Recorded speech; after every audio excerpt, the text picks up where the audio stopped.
गए, 500 जवान लड़के मर गए डूब के। उनके भी ख्वाब थे, उनकी भी ख्वाहिशें थी। बेशर्मो, किसी का दिल नहीं चाहता अपने बूढ़े माँ बाप को, अपनी बीवी बच्चों को छोड़ के इस मुल्क से बाहर जाने का, मगर हालात ऐसे बना दिए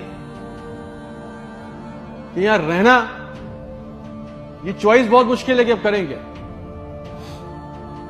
ना नौकरियां है, ना सिक्योरिटी है, ना हालात अच्छे हैं। बस पाकिस्तान से जिंदा भाग।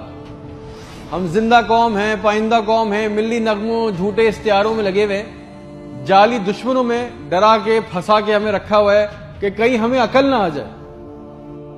और सच तो यह है कि ना हम जिंदा रहे ना कौम रहे। और एक बात याद रखें, ये अवाम मर गई ना तो इसके हुक्मरान भी मर जाएंगे। याद रखना ये बात। शुक्रिया।